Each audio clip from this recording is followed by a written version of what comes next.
नमस्कार, हर हर महादेव। हम मीनू झा अपने लोकनि सबके हार्दिक स्वागत करै छी मैथिली गीतमाला चैनल पर में। सब गोटे अहिना जुड़ल रही, अपन स्नेह बनेने रही। जितिया वाला जानकारी लऽ के अपने सबसे साझा करै छी। केओ गोटे कमेंट्स केलनि हँ, कहलनि हँ जे उदया तिथि के जखन मानता छै तऽ फेर एहि बेरका जितिया व्रत में तऽ उदया तिथि भऽ नहीं रहलैए, तऽ फेर तखन ई व्रत किया राखल गेलैए। ई बात ओ कहलखिन हैं जे जितिया के किताब में ई लिखल छै। ओ ठीके ई बात कहलखिन हैं जे जितिया के जे मैथिली किताब अछि ओहिमे स्पष्ट रूप से ई लिखल छै जे उदया तिथि के मानता होइ छै। जखन से उदया तिथि लगतै तखन से व्रत हेतै।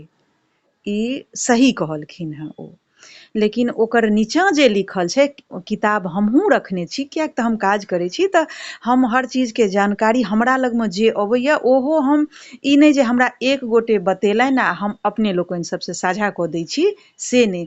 ओहि बात पर में हम एकदम तह तक जाइ छी, पूरा जानकारी निकालै छी, तखन अपने लोकनि सबसे हम साझा करै छी। जखन हम खुद कन्फर्म भऽ जाइ छी कि जे नहि एना भऽ सकै छै, ई ठीक छै, तखन।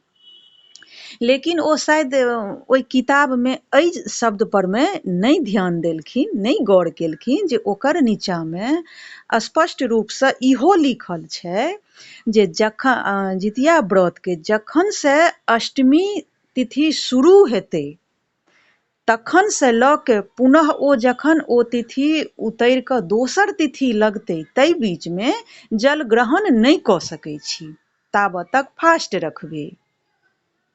इहो बात जितिया के मैथिली किताब में स्पष्ट रूप से एहि बातक जिक्र कैल छै, ये लिखल छै, किताब हमरा लग में अइ। तैं दुआरे ई बात हम अपने सबसे कहि रहल छी।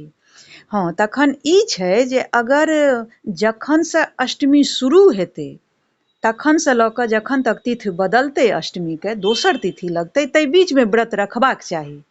तऽ लेकिन एहि बेर पंडित जी सब से सुबहे से व्रत रखेने छथिन आ एहि बेर ने ई 3 साँझक व्रत 36 घंटा के व्रत सदा से चलि एलैए, कोनो एही साल भेलैए से बात नहीं छै। तखन तऽ एहि बेर एहि बात के लऽ कऽ चोचला बेसी भऽ रहल छै। ओकर कारण ई छै जे नहाय खाय वाला जे विधि छै से दिन में नहीं भऽ रहलैए, ओ जे तिथि में होइ छै ताहि तिथि में। बस कारण इएह टा छै, बाकी किछु नहीं छै कारण।